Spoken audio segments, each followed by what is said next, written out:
very high tech. So in 1993, the clinic decided to do something about it. Many of the things we had prided ourselves on with the paper record were starting to become, stressed and strained. So it became evident to our leadership here that we would have to move to an electronic system. Dr. David Moore is an internal medicine specialist with a background in engineering who was given the task of leading the Mayo Clinic into the electronic 21st century. What would have happened had you just stayed with paper? Well, one humorous downside was this building was going to need significant structural reinforcement.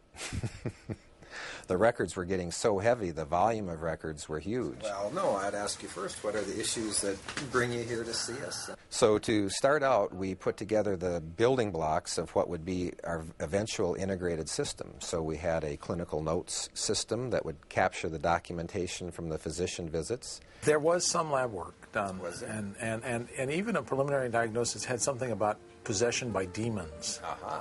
An ordering system where the physician could place their orders, a scheduling system where the things that were ordered could be scheduled, a patient-provided information system where patients could fill out information about themselves, and that information could be transferred electronically to the physician and stored in the database for future reference. So I'm going to renew your Xanax and your lice-killing medicine and this stool softener.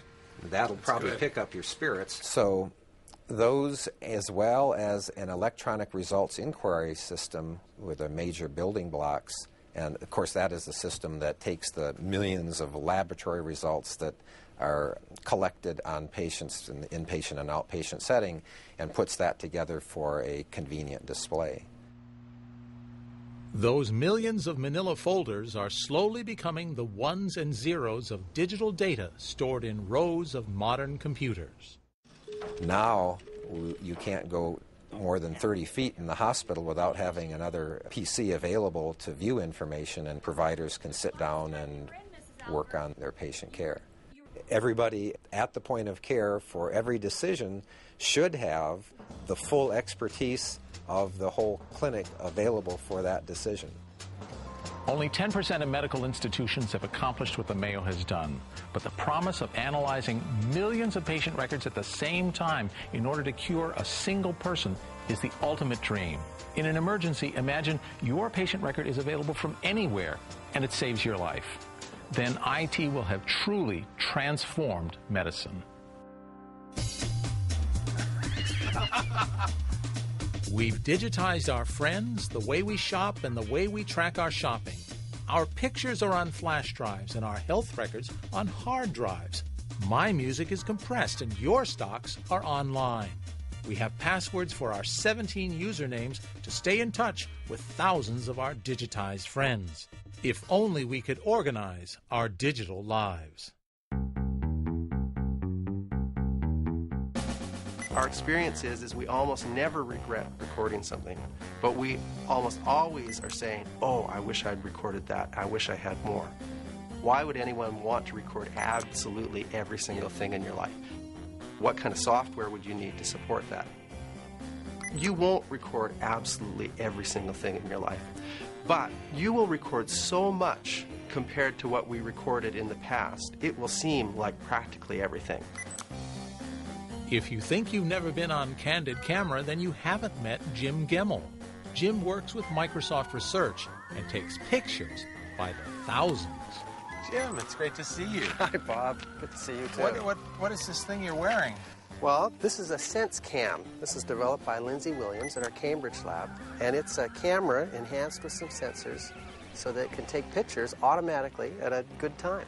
What's that glazed over eyeball Well, thing? you've got a passive infrared detector here. It's for picking up warm bodies. They usually use it in burglar alarms, but here it's detecting that you're nearby, so it says, hey, that's an interesting picture to take.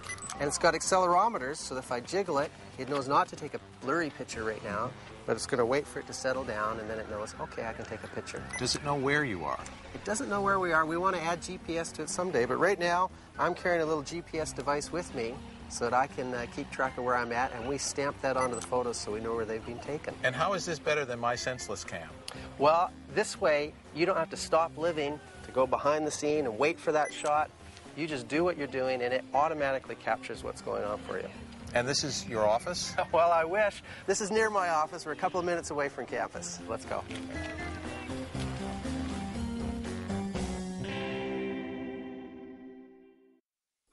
The project, begun by Jim's fellow researcher Gordon Bell, is known as My Life Bits, and the goal is enabling the complete digitization of a person's life. To show you this 18-panel display, because we have so much data in My Life Bits, sometimes it just doesn't fit on a regular display.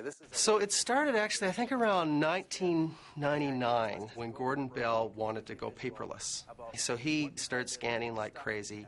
And around the same time, we started looking ahead and said, gee, we think by about 2007 we'll have terabyte hard drives. And at the time in our lab, we were talking about how hard it would be to actually fill a terabyte, that it's a vast amount of storage.